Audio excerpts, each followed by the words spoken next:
This is exactly right.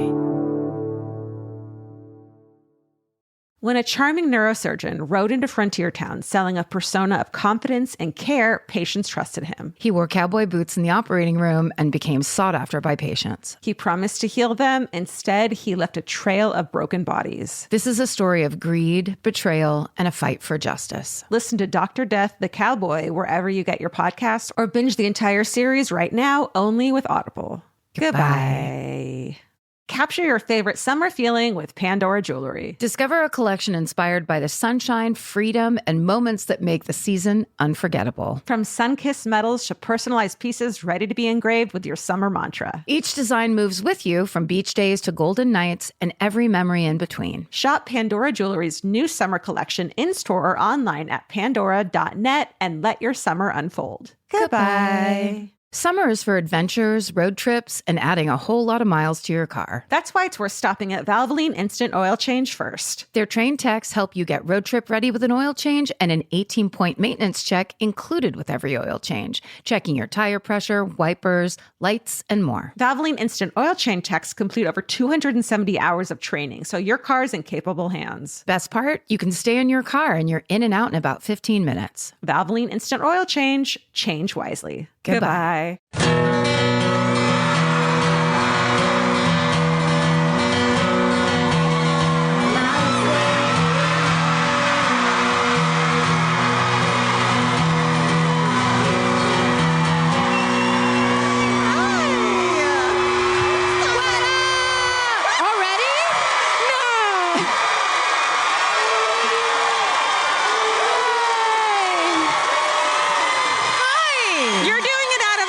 We know.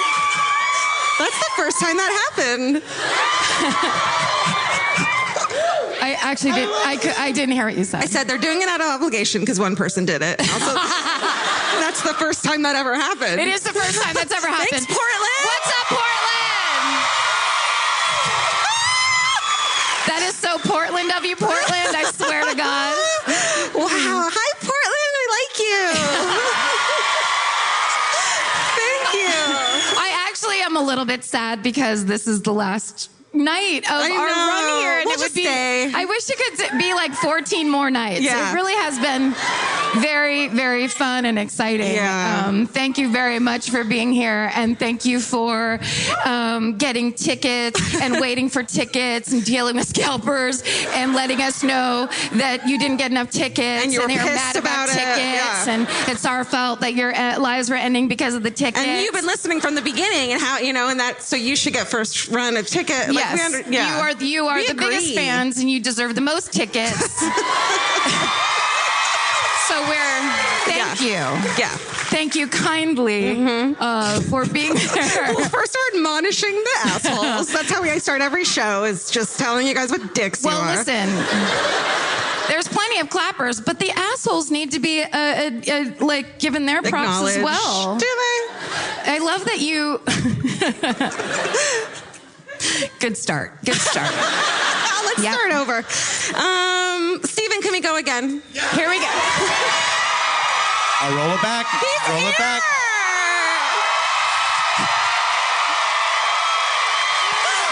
I still don't know where he is. In the light. I don't know. You don't see anything anyway. I know. I actually am legally blind. Oh, right here. Look at. Vince came backstage and said, update from the audience. Steven has a line of people waiting to take a photo with him. Steven, that's the quickest way to get fired, is to get more popular than the host. Yeah. Really? And Mommy Ray Morris is here too. Mommy Ray Morris! Yeah. Steven invited his mother, who probably has never heard this podcast, has no interest in murder, doesn't think what we're doing is right, It's probably. Kinda, Steven's not her favorite anyway. It's true. Well, now Steven's a successful one, even though his sister's a doctor, I think. Yeah. Sure. Now who's successful? Well, you better tell her that podcasts are the wave of the future. Yeah. So doctoring is out. Yeah. Hell yeah. Nobody needs a doctor anymore.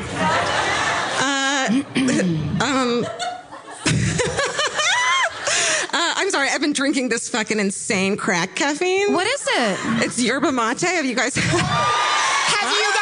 of it? Oh, Portland, have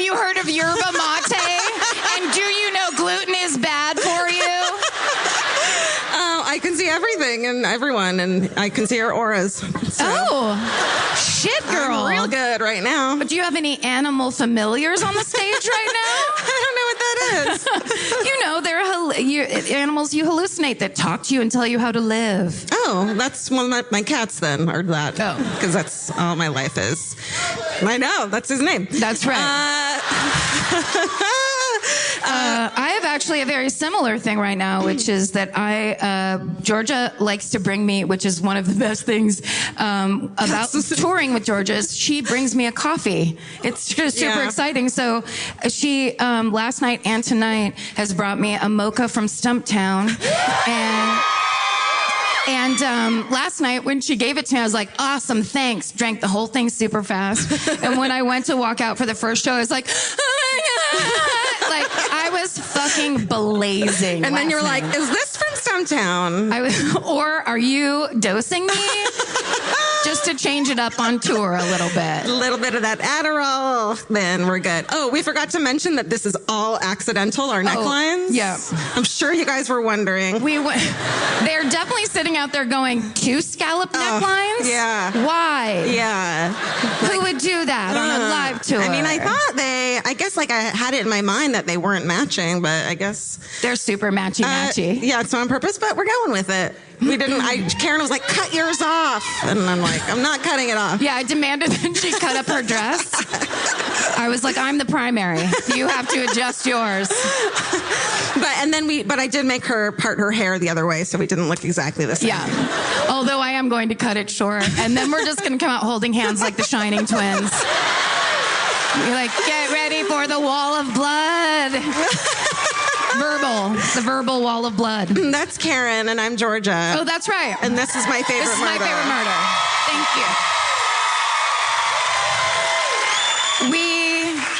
you. We want to tell you guys this story from last night because it's pretty hilarious. Shit. Oh my God. But we're telling it to you as adults, promising that you won't get any ideas from it. Yeah. I was like, do we tell them, or are they just going to be like, I'm like, we got to tell them. We got to That's tell an them. option? Yeah. Yeah. So last night, during the hometown murder portion of the show at the end, we had this girl come up and told the fucking most amazing story. It was like everything I've ever wanted in a story, finding dead bodies, and the dead body is a bad guy, and it was this, and it was that. It was her cousin. It was like one Kevin Bacon away from that kind of death, a dead body in a creek. It's what more do you and want? they didn't know, and they were like, what is that, a jacket? It's not a jacket. It is a jacket, but there's an entire, There's an arm in the jacket. So think about that before you offer to be the hometown tonight. Is like, you got to beat that. Very high stakes. So as she's telling this story, I was asking questions like, well, did he tell you what it felt like to pick up a dead arm and stuff? I was, going very excited. Barbara Walters deep with it, trying to make her cry. And as we were talking, she was like, I don't know. And I was standing here. And it was kind of like this. So we were talking to her and she was like, I don't really know, whatever. And then I look and I see both of their faces, and Karen's especially, and it's horrified behind my shoulder. And what's that's happening? my biggest nightmare. What's happening is this. And I turn. There's a girl in an army jacket, no judgments, and she's sneaking cartoon style down the aisle. But she fucking army rolled onto the stage. Stage. And then like, and it's standing here, so I, of course, have to kick into fucking 3rd grade teacher mode. And I was like, that is not cool. That is not cool. And I just stood here, kind of went like this, and that was really cool of you. Thank you. Yeah, and turns out it was this girl's sister. She just had the exact information I was asking for. She came to provide. But the sister took a beat.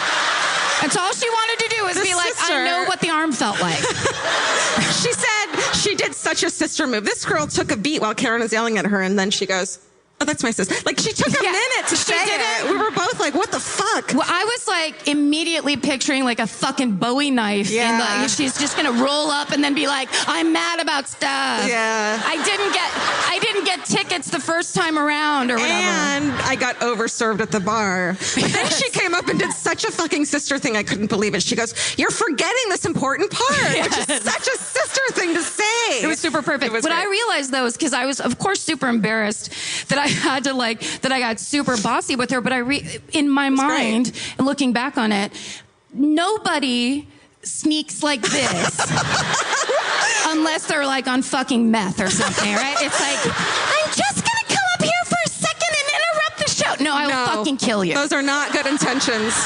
And now we know that Vince is fucking useless in an emergency. Even though I specifically told him, you need to fucking protect me. He was backstage smoking. Yeah. No, he doesn't smoke. He doesn't smoke. Also, Steven never moved from his spot. I had to record the show. You couldn't take your finger off the play button. Yeah. Audio above all. Yeah. So that was kind of an exciting portion of the night. It was a real roller coaster, actually. Oh God, that was scary. Worst nightmare. It was fine. What else have we done? Oh, also, do you want to just take a quick shoe walk because they're so good? Just tell the people, work it, own it. That's why you're wearing them. I can walk in them.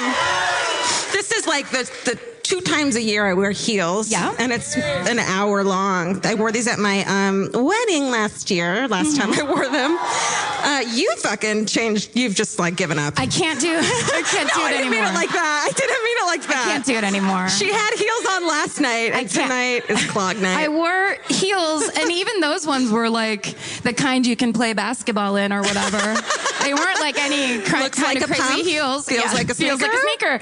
But when I went to put them on tonight, I was like, but fuck that shit. And then I grabbed the old... Yeah. Do your ones around. Carrot. Thank you. Oh, follow spot. Here we go. That's the magic of theater.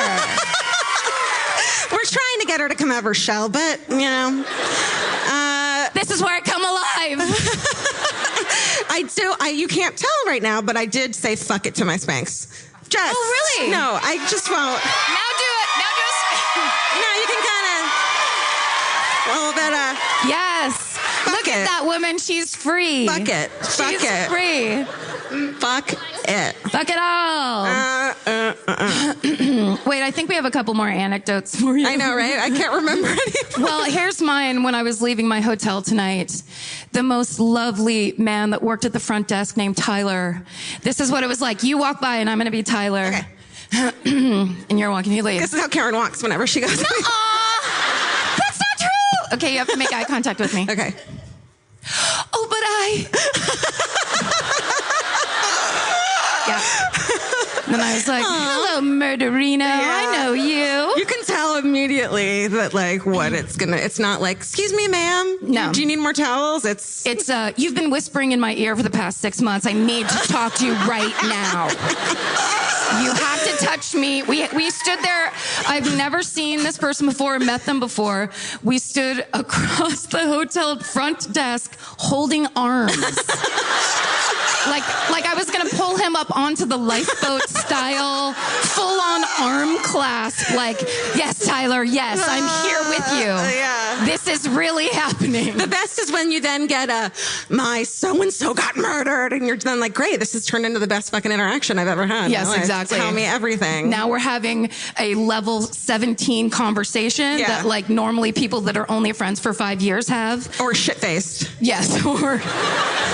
Vince and I were walking yesterday we were walking down the street, and this couple walks by us, and then I hear her go. I see her look at her boyfriend in a way that was like, okay, and then she goes, as she passes, she says, "That's my favorite murder." Like she doesn't know which one I am.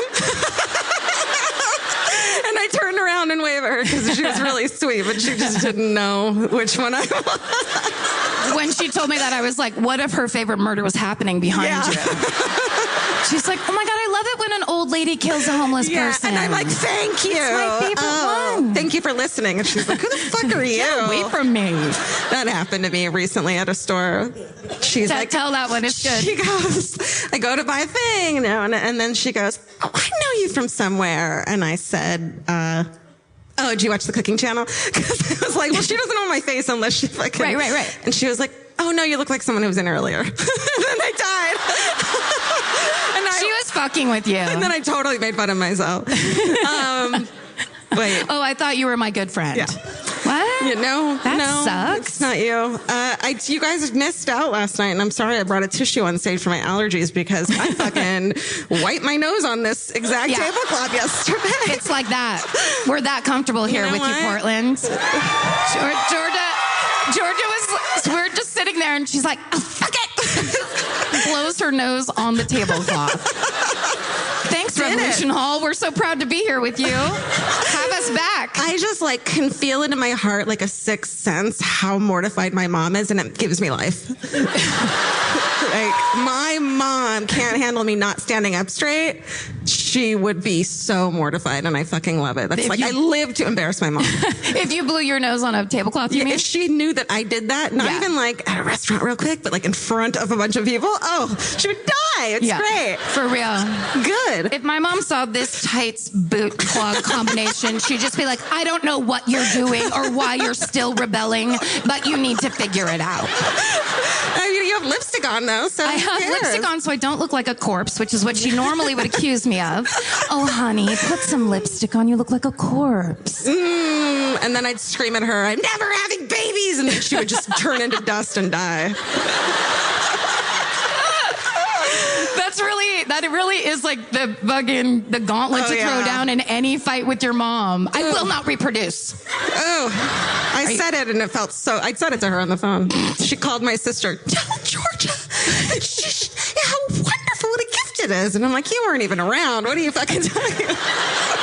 Cut to you sitting on the toilet with an EPT test. Fuck. Oh, shit. God damn it, she wins again. I never tell my mom that I'm pregnant and have a baby, and she just never tell her. You just pretend that you've gained very specific weight and then lost it specifically. Speaking of, it turns, I need to stop thinking that when I'm away from home at any time on tour, I can eat whatever the fuck I want, because we're touring a lot and I need to stop fucking doing that. Oh, dude. I basically had foie gras for breakfast today. Oh, yeah. That's fancy. I know. Yeah, spend that tour money, baby. Fuck yeah, dude. No, that's why we're holding off all the tickets so that Georgia can eat foie gras for breakfast. Sorry. No, that does sound a little shitty, doesn't it? Tweet us about it. I know some people can't afford foie gras. I'm sorry, again, bougie. I don't eat it at home. So I'm at home. Also, it seems like, what's going on with Portland where now you guys are just all about donuts all the time? Are you just like, it's no... 2 nights in a row, we had donuts back. Last night, man. We had donuts that look like us. Yeah. Voodoo Donuts of all places. It wasn't even like Bob's Donuts down the street, like made donuts. It's like Voodoo Donuts. They know who we are. That blew my mind. Well, they could have Googled it. Or it was like the one girl who works there who's just started. And she's like, I love this podcast. And they're like, whatever. Who fucking cares? Whatever. It's your shift. If you can lean, you can clean, or make donuts of your favorite podcasters. We don't give a shit. Man, Patricia just makes the fucking most obscure shit. I don't know what the fuck she's getting fired. Did you see Patricia's Wait, Don't Tell Me donut? It was insane. Oh my God. It's just a red square. It's just Paula Poundstone's face. Just a big long tie and a huge blazer. Steven had one too. It was fucking great. What'd you just say to Steven? Steven had one too, and it was fucking great. I realized I didn't enunciate. Yeah, they made one of Steven, which is so fucking... It was so hilarious. Yeah. Absolutely. Clap for Steven's donut. I ate my own head. Mm-hmm. It was jelly filled, which is pretty right on. It's pretty, accurate. I think it's pretty accurate. Should we sit down? Yeah, let's sit down. All right. Yeah. Okay. Yeah. No clap for it, for sure. God. I'm gonna... There she goes. Fucking allergies, man. Don't. In Portland, you guys have all the allergies. I can't open this. Okay. So... what we do on this podcast is we have you guys, I don't know if you guys listen, but what we do. We look up murders and then we read them to you. Most of them got tickets, like the guy scalping, like buy one get one free. There's a show. Hey, there's a great show tonight. You guys want to come in? I'm like, I guess. Okay. I don't have anything else to do, so we should explain it.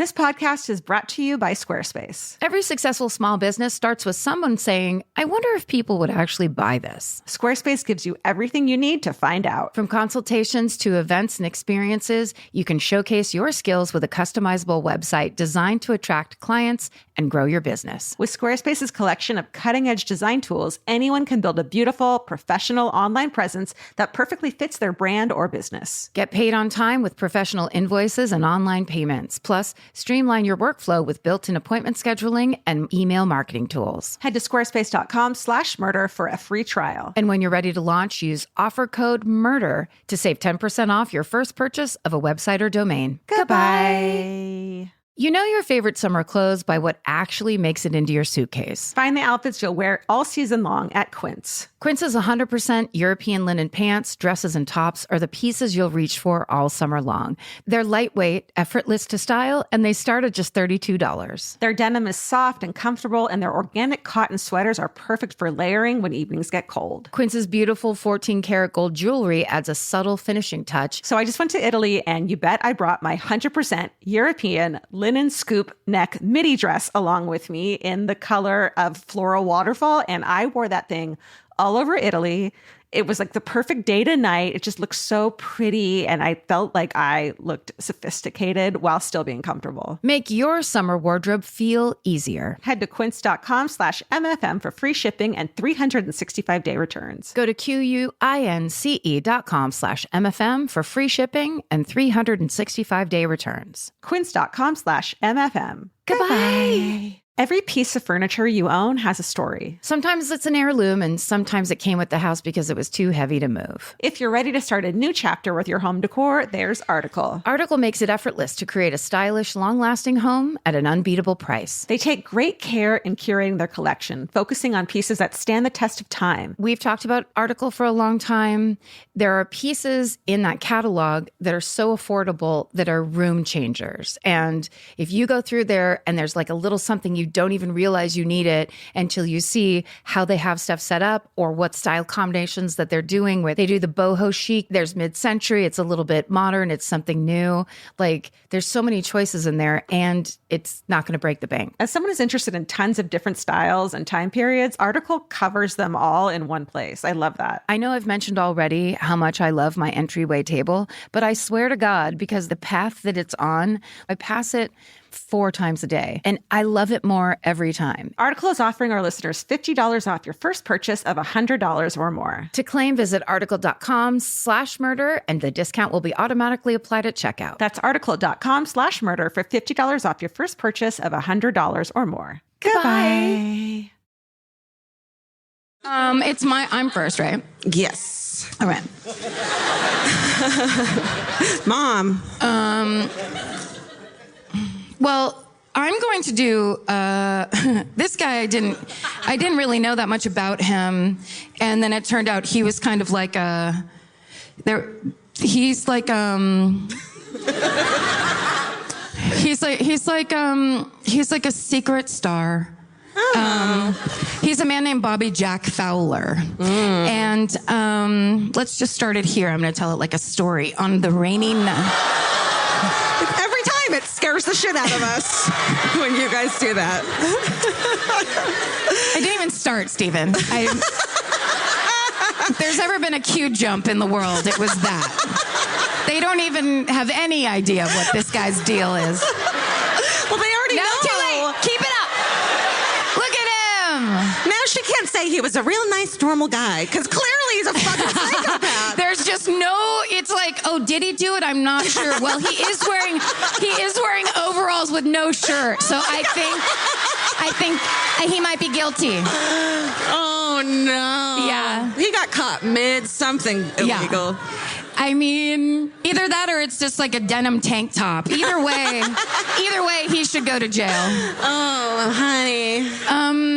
You know what and I'm sure you guys are very familiar with this, but I was up here, it was probably a decade ago at this point, and I saw a newspaper, Faces of Meth. Oh, my favorite. Oh, my God. Obsessed. God, I wish Steven, can you find that right now? Can you put that up right now? It was the best thing in the world. Is the Oregonian did this thing of like people's mugshots across the years. So it starts out, it's like, you're 16, you get arrested for whatever shoplifting, nail polish, and then 5 mugshots in, you look like you're 64. And like number 2 or 3, you're like, oh, honey, quit right now, and you're still kind of cute. You can like, moisturize. Okay, you could come back. You could come back and like stay out of the sun because we know you're sleeping. Facials. Like, just like you're fine. And then at 4, you're like, fuck, man. And then it's like, this 30-year-old, just like. The sweet spot for meth is 3 arrests in, seems like. Yeah. You know what I mean? Yeah. Because you're like, skinny. Oh, I'm being a dick. Okay. You're like, you're in, but you could still come out? Yeah. Well, she's talking from experience. I did meth. She's like, not punching it's fine. down. I'm like second one in. She's punching straight across. Anyways. Bobby Jack liked meth. Let's just say that, among other things. This is, yeah. All right. On the rainy night of January 27th, 1995, Newport residents Jennifer Essen, who was 15, and Cara Lees, who was 16, are last seen leaving Essen's boyfriend's house in the north end of town. They're headed toward Jennifer's house, where she lived with her brother and her sister-in-law, Rocky and Barbara Tucker. They never arrive. 2.5 weeks later, loggers spot their bodies in heavy brush above Moolock Beach, about a mile from where they were last seen. Both had been strangled. Ooh. 5 months later, on June 8th, 1995, a nude... What? It's my birthday. Is it really? Is it okay? you like can't help but say that. No, you have to say when it's your birthday. It's my birthday. Sorry, but that's my birthday. Anyways, tell me about a nude body. I was 15. Do you remember what your birthday party was like in 1995? 15. Ooh, 15. No. No, I think that was the last phase of meth. Oh, yeah. You know what I mean? Okay. Makes sense. So it wasn't great. All right. 5 months later, on Georgia's birthday, 1995... a nude, bleeding 35-year-old woman with a rope tied around her ankle jumps out of a second-story window at the Tides Inn Motel and runs into the night screaming for help. Fuck, yeah, she That's did. the beginning of my film right there. Police are called, and she tells them that she had met a man at the Anchor Bar. They had shared a couple drinks. They'd played the poker machine. You know how you do. And... then they decide that they're going to go on a trip to a nearby casino, but he says he wants to take a shower first and gets her to agree to come back to his motel room. No, don't be that close to a naked stranger. You know? You mean right outside the bathroom door? Still not good? No. But what if I tell you he showers in his overalls? Does that change it? Yeah, he's not naked. Okay. Once they're in the motel room alone, the man tells her he believes women like to be raped. When she argued, yes, we know that's not right. When she argued, the man attacked her, punching her repeatedly, ripping her clothes off, tied a rope around her ankle, saying he was going to put her in the ocean. Oh, shit. The victim, believing she was about to die, bit him and leapt out the window. Go, girl.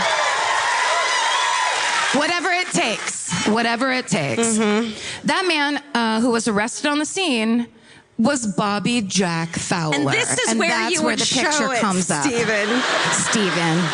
And then everyone goes, yes, I see it. Here's what I love. I sent him this stuff, I don't know, 7 minutes before I left to come to this theater. Yeah. We never talk about anything. No. We never plan anything. And he knows that about us. We're fucking... It's tough. So it's basically our fault, but we'll never admit it. It's always Steven's fault. All right. Fowler was a transient construction worker who traveled extensively across North America. He spent time rabbiting around from British Columbia. And that's copy and paste right there. Very strange. It makes it seem fun, and what he was doing is not fun. No. From British Columbia, Florida, Iowa, Louisiana, Texas, Oregon, South Carolina, Arizona, Tennessee, and Washington State. During his travels, he developed an extensive criminal record that included attempted murder, sexual assault, and firearms offenses. Just developing a record, but seemingly able to leave after he develops that record for some reason. He liked alcohol, amphetamines, methamphetamines. He liked to travel far and wide and beat up cars and pick up hitchhikers. It could sound like he beat up cars. He doesn't mind. Yeah. Once you do enough meth, you can beat up a car. And that is the pro side to meth that no one ever talks about. That's one of the few bonuses. Yes, you look very old, but you can beat up a car. He spent lots of time in bars and motels. He believed that women he came into contact with who were hitchhiking and hanging out in bars wanted to be sexually assaulted. Listen, I hang out in fucking bars and I don't want that. Yeah. I feel like if we took a quick poll, he would be proven wrong. Yeah. We'll talk about a couple of his arrests. In 1969, Bobby Jack was charged with murdering a man and a woman in Texas, but he was only convicted of discharging a firearm within city limits. Inside of a person. Yeah, I guess. How the fuck does that work? It wasn't a problem for some reason. He also spent time in a Tennessee prison for sexual assault and attempted murder because, in the words of the investigator, he tied a woman up, beat the hell out of her with her own belt, covered her up with brush, and left her to die. So, during his 1995 trial for the sexual assault at the Tides Motel, he fought the kidnapping charge. So he had a real problem with the fact that sexual assault, he was like, yeah, whatever. But kidnapping, he was very offended by because he claimed that woman was in the motel room on her own accord and that she threw herself out the window voluntarily. So it shouldn't be his problem. And so because of that, he filed a $3 million lawsuit claiming violation of his civil liberties. He lost. Oh, good. So, on January 8th, 1996, Fowler is convicted of kidnapping in the first degree, attempted rape in the first degree, sexual abuse in the first degree, coercion, assault in the fourth degree, and menacing. He was sentenced to 16 years, 3 months with the possibility of parole, but he died of lung cancer in prison in 2006. Yay! But, there's a but. Here's where it starts getting good. Or bad. Worse. Upsetting. I don't know. It's murdery. It's, so the police, because of this arrest, have Bobby Jack Fowler's DNA. Right. And they put it into the system. They put it into the motherboard, into the mainframe. So in May of 2012, Interpol informs the Canadian police that it has received a positive hit from a DNA sample on a 16-year-old murder victim named Colleen McMillan. She had been murdered in 1974, and back then the Canadian Mounties had taken a piece of her blouse that they believed to have semen on it, and they put it away and saved it. And so that when DNA testing came into possibility, they had that DNA makeup waiting to be tested and in the system. So when fucking Bobby Jack Fowler's DNA comes through the system, Interpol finds that they are a match. So motherboard lights up. That's right. The mainframe goes berserk. Yeah. Colleen McMillan in 1974 had gone out to meet friends. The last thing she said to her little brother before she left the house was, "Don't tell Mom I'm hitchhiking." Her body was found a month later off a logging road 30 miles from her home. She'd been strangled to death. That brother did not live a good life after that, I bet. No, I think that was probably pretty dark. So the DNA belonged to American roofer. That's how he's described in this article. Cut and paste. American roofer Bobby Fowler. That's the new History Channel series. American roofers. Where a fucking lunatic on meth goes around strangling everybody. That's very weird. Like you could describe him any way. Yeah. And they picked roofer. American roofer. That was terrible. Stay away from me. Stay away from me. Yeah. Seriously. For real. That hit was the oldest hit on a DNA sample in Interpol history. Wow. So essentially, from the murder of Colleen McMillan in Canada in 1974 to the attempted rape, kidnapping, and sexual assault in Newport in 1995, there is a 21-year gap where Bobby Jack Fowler was driving around North America fucking shit up. Wow. So because they see that and they start connecting. So he basically is he is a big suspect in a lot of the Trail of Highway of Tears murders. Oh. So he's been the Colleen's murder is considered one of the Highway of Tears murders, one of the earliest ones. Wow. But most of those murders are First Nation women, which is why no one ever hears about them, because it's Native Canadian, which they call First Nation women up there, and they get no press. Nobody talks about them, and that's why they had to start. They started a task force in 2006 in Canada because so many women, especially First Nation, were disappearing along Highway 16, which cuts across British Columbia. It's an east-west highway used by truckers and loggers. And so many women have disappeared off of this highway that they actually had to start a task force for it. Jesus. And Bobby Jack Fowler is now connected to at least 3 of the murdered women that have been found on the Highway of Tears.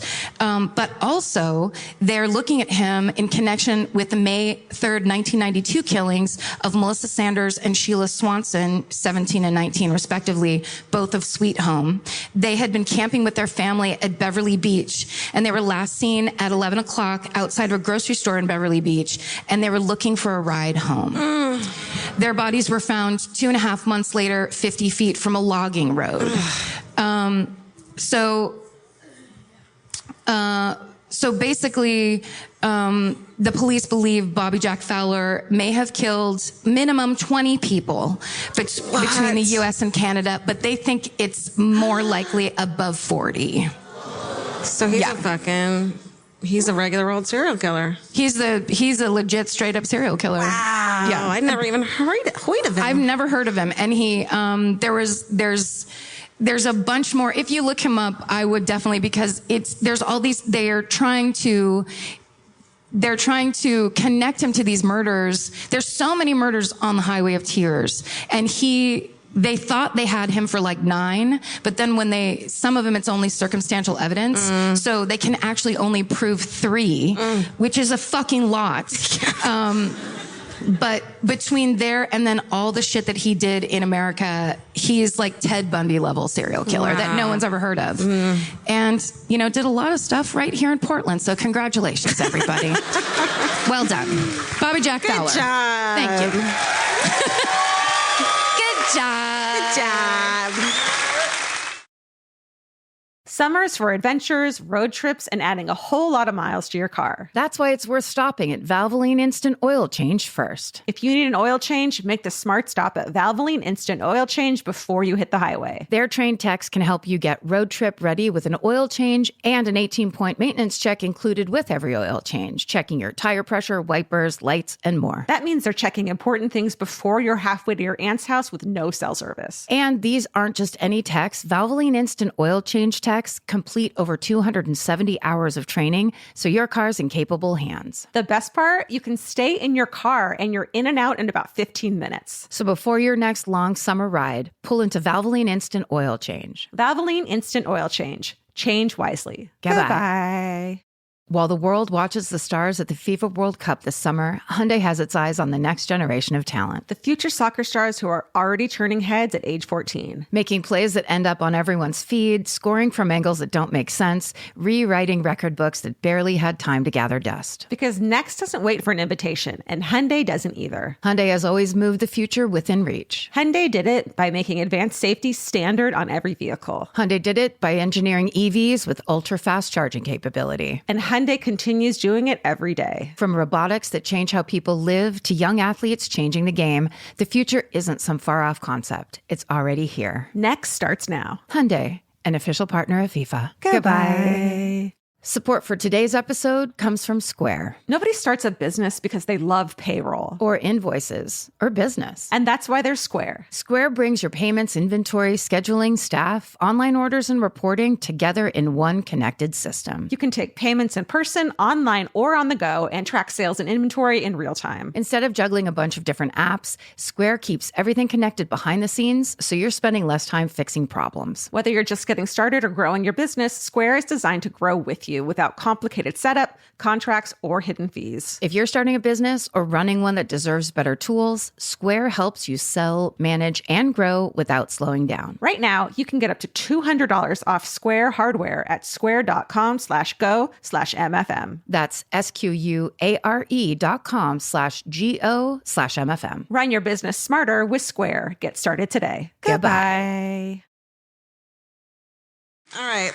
Sit back, relax. This one's got a little something for everyone. You're going to like this one. Think so? I hope so. I don't know. I just said that. It might not be true.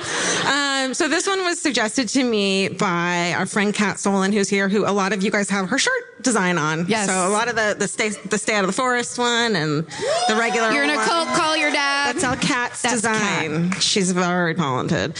And so she suggested, I was like, what do I do? And she's like, read this book called A Strange Piece of Paradise. It's by a woman named Terry Jens. And it is about the Cline Falls State Park Hatchet Attack. What the fuck? That's what it looks like. What's that guy's pelvis have to do with I'll it? tell you all about it. Actually, What's pelvis have to do? yeah. Are we going to do that the whole time? Okay. That's what the podcast is called now. Are we going to do that the whole time? Just, wow. Should we ever do that again? Are they going to do that the whole time? That's what it's called. Okay.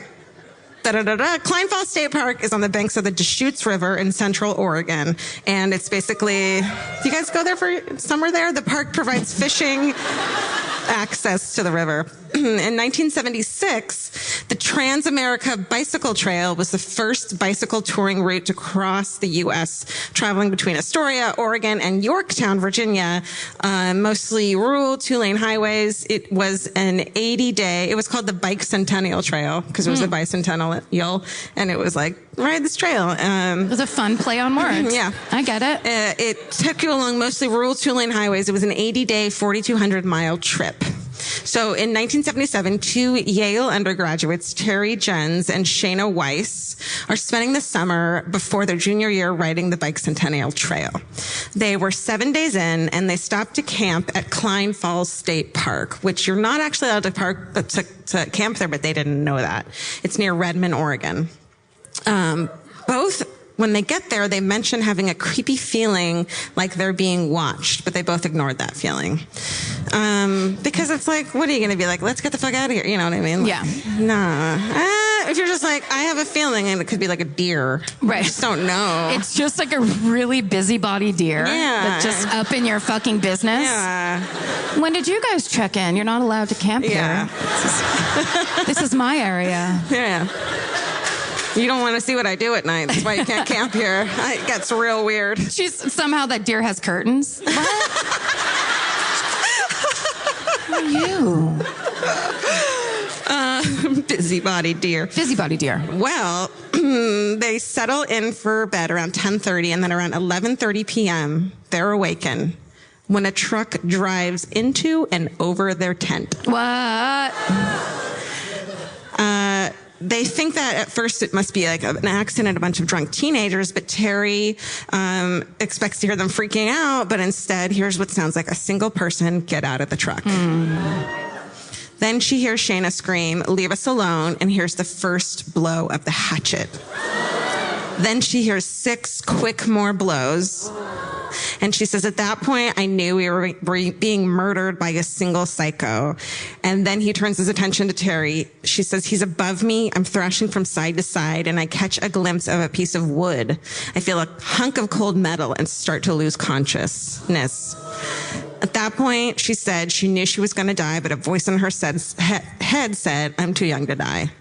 So she opens her eyes, and standing over her was a meticulously dressed cowboy. Straddling me on each side, I could see the boots, the pant legs, the shirt meticulously tucked into his pants.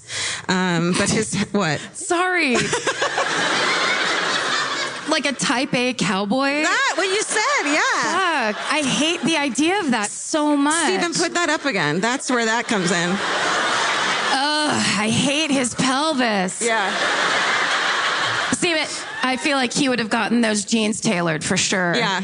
Well, Well, she said that they were like perfectly, around his boots in the exact way they're just like she said not a bulge of his cowboy shirt was out of place. Everything was in place. Even though he had just fucking driven over people and hacked them with a hatchet. Mm-hmm. All right. But she said she couldn't see his face. His head disappeared in the darkness. But she said she could see the axe or hatchet poised above her, and he brings it down slowly, like as if to, what's it called? Like Line to it measure up. it? Yeah, aim. And she grabs the hatchet right here, like she's praying, and says to him, please go away. Take whatever you want, but go away and leave us alone. And he fucking leaves. Sorry. You got questions. Go for it. Do you think he was so fucking like tightly wound? He's like, well, she did ask politely. I want to murder her so badly, but she has such good manners. Yeah. Maybe. I know. There's something about like a cowboy. They're supposed to be this certain way. You know what I mean? They're supposed to be like, hey, yes, ma'am. Come on, let me serve you some beans. Like it's all supposed to be. You know what I mean? Yeah. Jump on my horse with me. They're not supposed to fucking. They don't even think they use hatchets. No, I don't know. I don't think they do. Okay. Do they? I don't think so. I think. Why would they need to? I don't That's know. for the logger. Yeah. Or the houseman. Yeah. She feels around the tent for her contacts, puts them in with bloody fingers. and What? decides- How? Impossible. I stand there for fucking 20 minutes in my bathroom.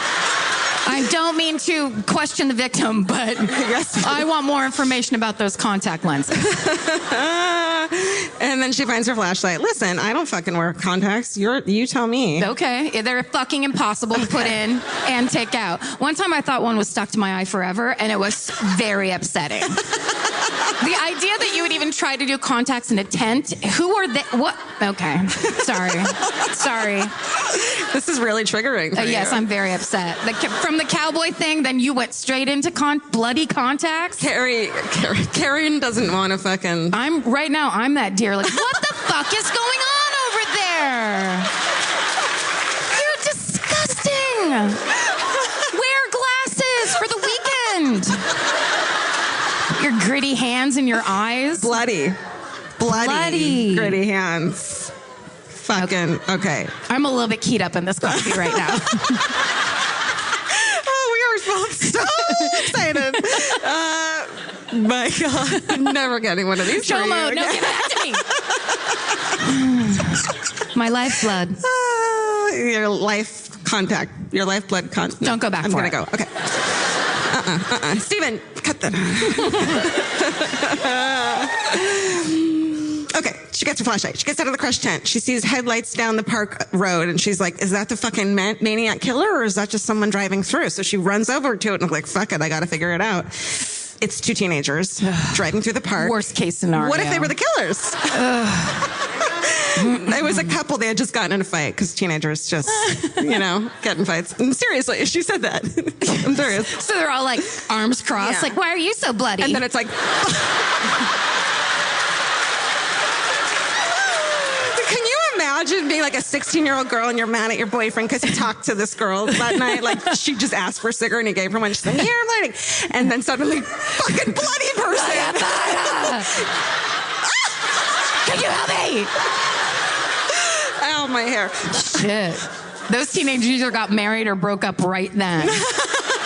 They were like, well, I guess it's not that important that she asked you for a cigarette anymore in the scheme of things. Now that I realize I have some perspective as a 16-year-old. Now that I know hatchet murders are happening 50 feet away from me. Mm-hmm. Let's see. So the two teenagers are driving through the park. They find her covered in blood. She flags them down. And then they were like, get in. And she's like, no, my friend, come follow me. My friend is here. And so the teens follow her. Ooh. And they find the friend by the river. And she's lost consciousness. Her head is all fucking hit up. And then they bring her to the car. And the teens take them both to the hospital in critical condition. Guess what? What? They both survive. Thank God. Right? Jesus. I wasn't going to tell you that before I told you about all the hatchet shit, just because then you would be able to breathe a sigh of relief, and I didn't want you to do that. That's good. That's good storytelling. Right? Yes. It's tension. You use that tension. Yep. Also, it would have been such a bummer if she had died because we were riffing like crazy right before. No one wanted to really laugh, but now you can laugh. Yeah, now we can do whatever the fuck we want. But you didn't know they weren't going to die. We just did it because that's what we're like. That's what we do. That's what we're like. Okay. Shayna's suffering from serious head injuries, and that's the friend. And Terry has a broken right leg, 2 broken arms, one of which is severely hacked by the axe, and there's a tire print left temporarily on her body. Can you fucking do? Sorry. Is that the girl that talked to the teenagers? Yeah. 2 broken arms and a broken leg? She fucking still ran over to the... Yeah, because she was in crazy adrenaline mode. Yeah, enough to put her fucking contacts in. Apparently, when adrenaline hits, the first thing you want to do is touch her fucking iris a bunch. Do you think she got her saline solution? No, I'm just being an asshole. And she swirls them around a little bit. Is that what you do? Investigators have no description of the car, no eyewitnesses, no sign of the weapon, no fingerprints. So aside from sketches made of the truck's tire tracks, the investigation quickly goes cold. So, in the years following, both women recover. Shayna has permanently impaired vision, loss of memory of the attack, and doesn't want to fucking talk about it. And they stop talking to each other. But Terry goes back to Yale, finishes. She's just like a badass. 15 years later, she goes back to fucking find the person who did it and writes this goddamn book about it. Oh, that's her book? Yeah. Holy shit. You can show the other one, too. I gotta read that book. Is that her? Yeah. Wow. I have to say, don't listen to the audiobook. Read it. It's the audiobooks. I'm sorry. Don't read it. You recommend the book? Read it right before bed. It'll give you nightmares. Read it. It's just because the woman who reads it is Southern, and it just it doesn't make sense. You know what I mean? Yes. Because you're just listening to a Southern accent, but the woman isn't Southern. I realize I just bought the Errol Morris book that's about the one that's not the one that you did the story about. Dr. Jeffrey McDonald. Right. Is that, you did Sam Shepard or Jeffrey McDonald? Sam Shepard. Okay, so I bought the audiobook about Jeffrey McDonald, and the guy that's reading it sounds like an alien that's trying to blend in with human beings. And it is so distracting. It is it's an art form, I've realized, for fucking years and years. But I have to say, Audible lets you return books if you don't like it. So I've just been like, return, I fucking hate his voice. So many times. Shit, that's good to know. Totally. There's no ad. This is not an ad. Stephen, cut that Cut that ad. unless they're going to pay us. Out of your own pocket, Stephen. So she goes fucking back. But after 3 years, the statute of limitations has expired. On attempted murder? On fucking attempted murder. On 3 years, Oregon. On being a super neat cowboy? On running over people in their tent that are sleeping and hatcheting them. Fuck. 3 years, you're free. Yeah. So it's unsolved. In 92, she realized she's suffering from PTSD, and she goes back to investigate. She goes to Redmond with a video camera or a notepad and just starts fucking knocking on doors. And she says, "Remember me? I'm this girl." And everyone is like, "Oh fuck!" It really had hit them because it was a really nice town, and they were so embarrassed that had happened in their town. They were just like, "Shit, man, we're sorry." Well, that became their hometown murder. Essentially, Totally. They were like, "Did you hear about that fucking crazy shit that happened?" Yeah. So she starts to comb police files and interview anyone who would talk to her. Nearly all the official records of the attack, interviews, physical evidence, crime scene photos had been purged. But she's able to find a 30-page report, and even that took a lot of effort. The first suspect she zeroes in on is a convicted child molester named Richard Wayne Godwin. He was known to have killed a 5-year-old girl and kept her skull as a candle holder.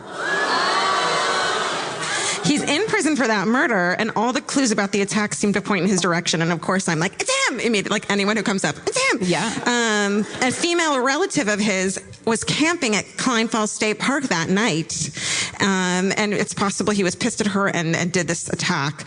But various details, he convinces her that it wasn't him. But he is up for parole. So she fucking hell knows that and goes in and proceeds to intervene on his parole hearing to oppose an early release. Shit. Yeah, which worked. That's nice. Yeah. All she did is walk in and go, just quick note, candle holder skull. You guys okay, bye. See you guys later. Child. The fuck do you need me to do? Yeah.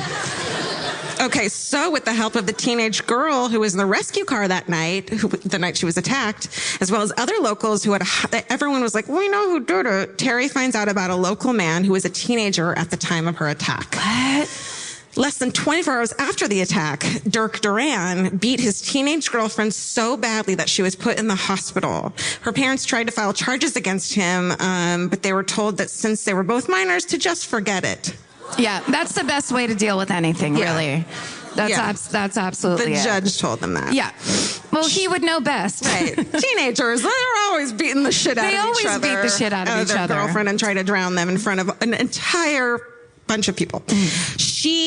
The girl tells Terry that the night of the attack, she and Dirk had gotten in a huge fight that had been broken up by her dad around 11 p.m., that Dirk had left in a rage, and after the attack, the time of the attack, showed up at her house high on drugs.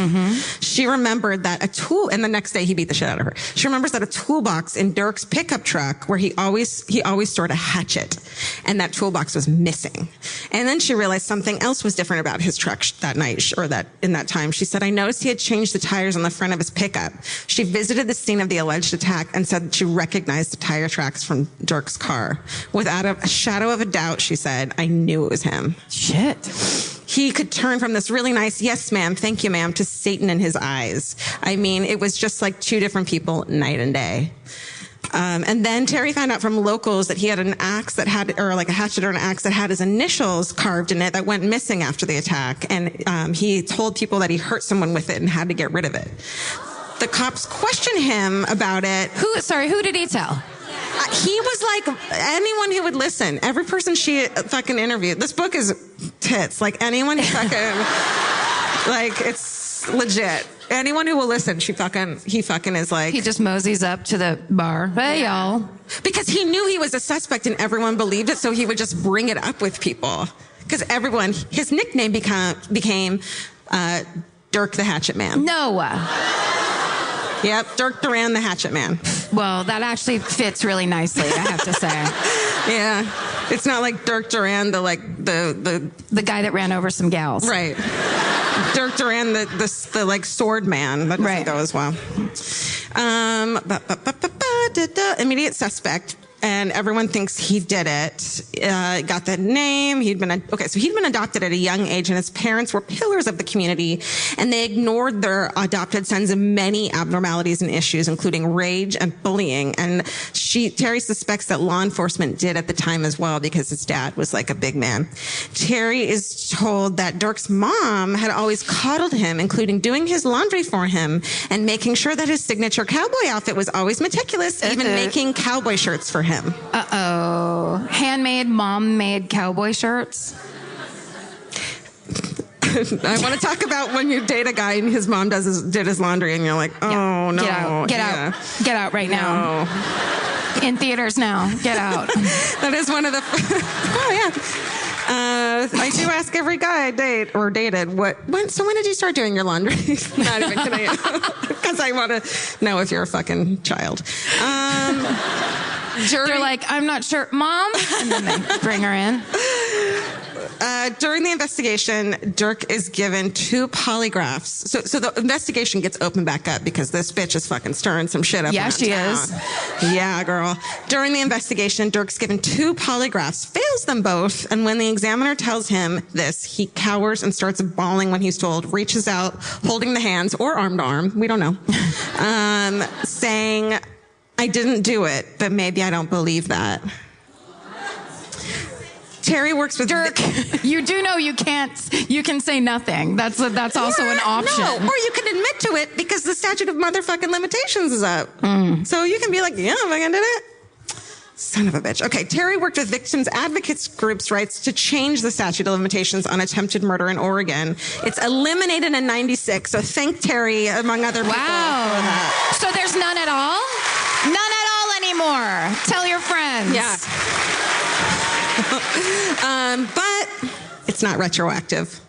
Oh, well, yeah. Yeah. That makes sense. I mean, he served 4 years in jail for a crime he committed against a hunting partner.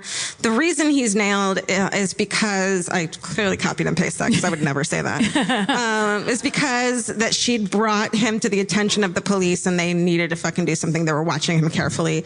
Ultimately, though, she's never able to prove conclusively that he's the attacker.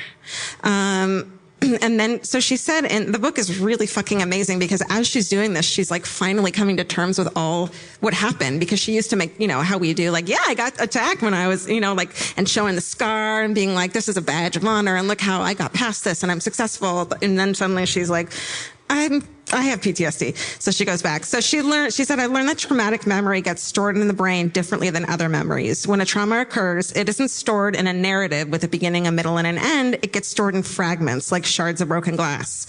So one of the things that I found profoundly healing for everyone to do is to put those fragments together in a narrative with a beginning, a middle, and an end, so you can tell the story of it. You can incorporate it and begin to make sense of it. So that's what she did with this book, even though she couldn't get this guy to justice. And that is Terry Gents and her book, A Strange Piece of Paradise. Nice. Terry Gents. I love that. Because that must have been so hard. That must have been the hardest thing in the world, to walk away from like a successful life and pretending that you're good with everything and diving back into the deepest shit and putting it together. Like you could just keep going. And she was successful and doing well, but she just wouldn't fucking let go. But she kind of probably wasn't doing No, totally not. Deep down. Yeah. That's awesome. Yeah. Well done, Terry Gents. Yeah. That's it. If you know Terry or work with her, please tell her we say hi. Yeah. Should we? That was a good story. Thank you. Yeah. Should we figure out a hometown for to hear from people?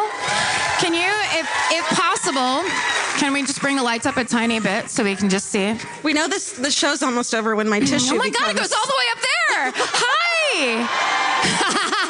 I didn't know. You didn't know? This is the third show. I know, but I honestly hadn't seen that part. Look, and there's Steven right there. And then he was there, and they were there. You see him? No, I still can't see him. Because I haven't put my contacts in. I refuse to do it anymore. Bloody your hands and get it together. Does anybody have a good hometown murder that's a good story? I don't pick. Is Karen it good picks. though? Karen picks. Do you promise? Okay. Come up these stairs. Oh, I got a thing. Thank you.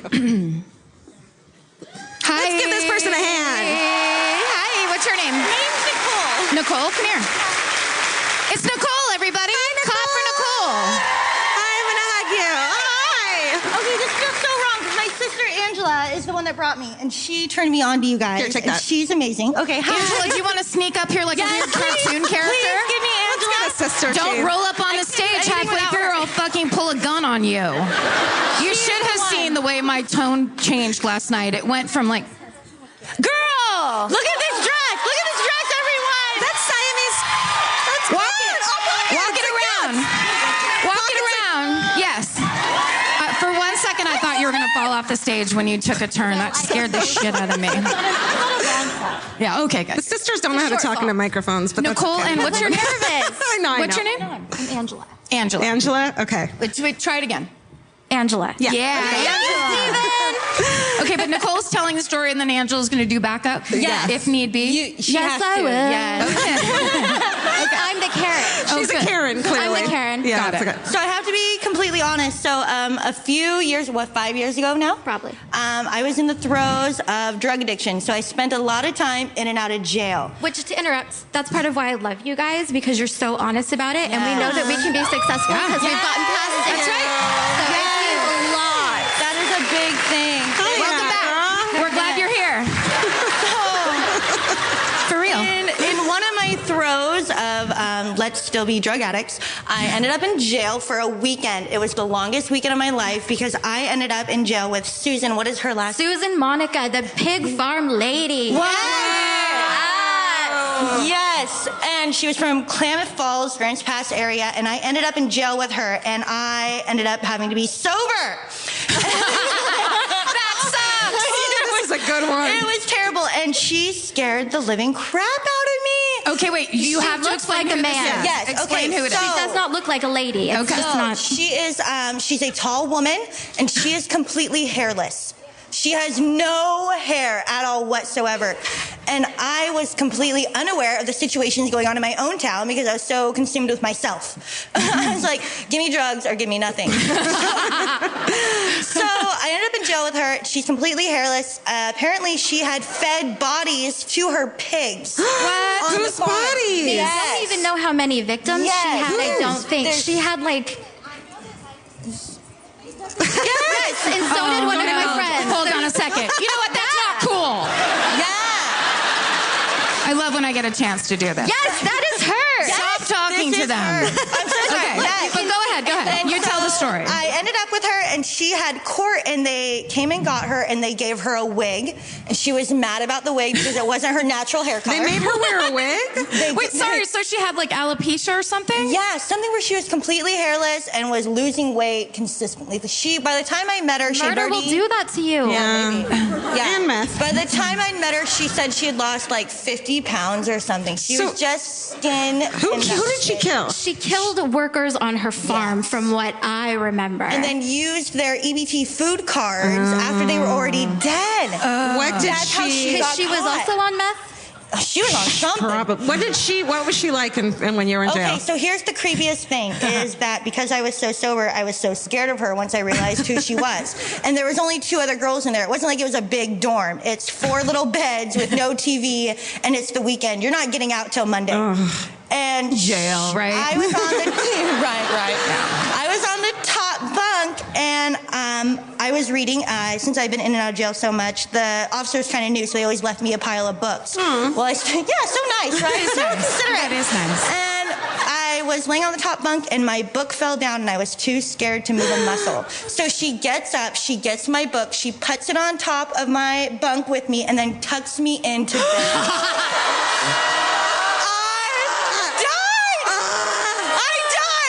Did it look like a big thumb was tucking you into bed?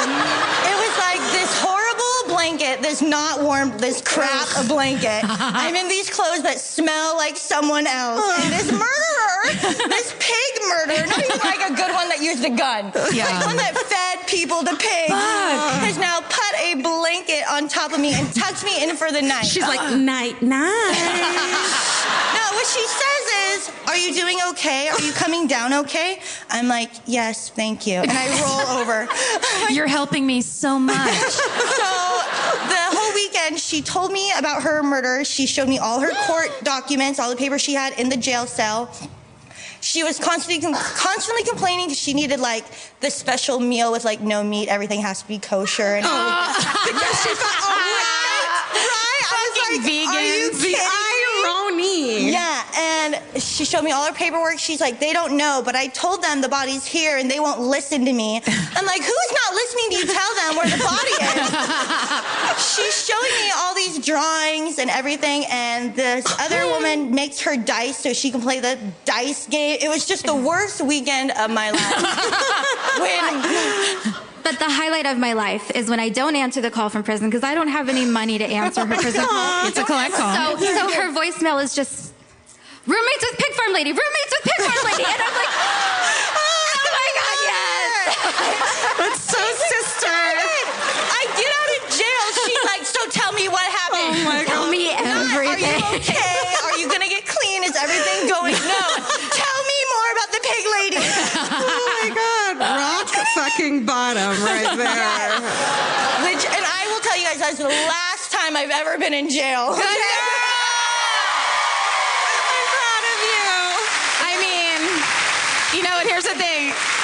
If you went back to jail after that, it's just going to be a disappointment. Yeah. It's not going to be as good at all. Yeah. You're like, they left me Shakespeare, but I don't even Who cares? She was like motherly, you know what I mean? She wanted to talk to everyone, find out what their problems were. She wanted to like girl chat at night. I'm like, leave me the fuck alone. I'm so sorry for whatever I did to be here. You're like cold and hot and sweating, and you're just like, yes, and she's just like talking. She's showing me all her paperwork. She's like, and there's so much more that they don't know. I'm like, what don't they know? I'm going to testify against you. This is how this works. I'm scared, so I'm trying to like stay calm the whole weekend, you know? Like, And I you're don't coming wanna down after. agitate her. If you're Yes. prison wives, do you have to testify against your prison wives? There could be a clause. I'm not sure exactly what it is. I mean, what if you did fall in love with her, though? Oh my God. How'd you guys meet?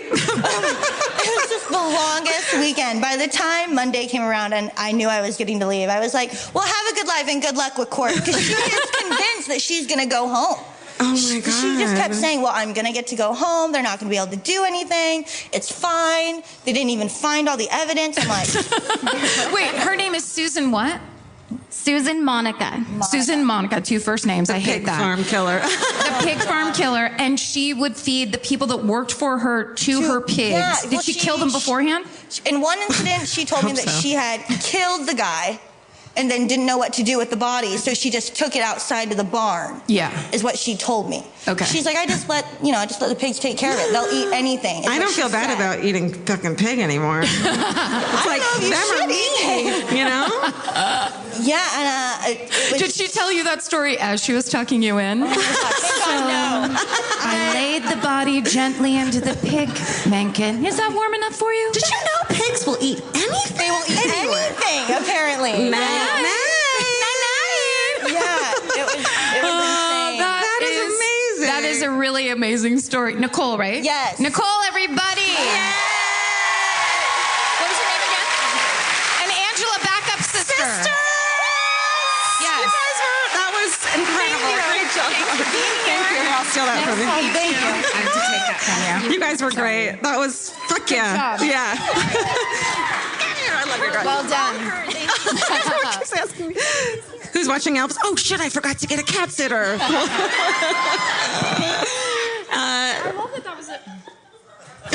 I love that was a sister team. That's fun. That's good times. Good. That's fun times. That feels That's exactly what happened last night, except for the second one was not invited onto the stage. Except it wasn't fucking terrifying, and I didn't think my life was ending. And then fucking army roll. Just, I'll never forget it. No, that was beautiful. It was She did beautiful. turn out to be very nice and apologized on Twitter, Lovely which girls. I think is funny. Yeah, lovely, lovely ladies. Portland, we adore you so much. Yes. Thank you so much for your support. Honestly, I've been telling everybody this anecdote, but it really is true. You guys were there so early for this podcast, and you were so vocal, and you were so in it. And one of the first pieces of "Stay Sexy, Don't Get Murdered" graffiti that we ever saw that got posted to Twitter was from Portland, Oregon, and it really meant the world to us. You guys love your vandalism, and we love you for it. You vandalize in our name. Thank Yeah. you kindly for that. You've graffitied our hearts. Yes, permanently, tattoo style. We love you. Yes. Stay sexy. And Don't get murdered. Bye, you guys. Thank you.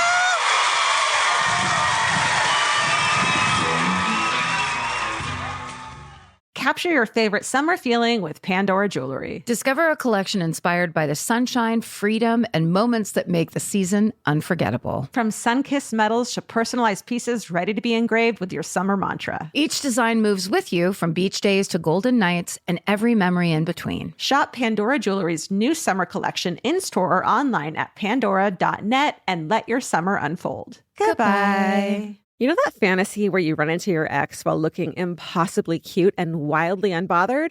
Hill House makes the perfect dress for that moment. Or if you're just running errands.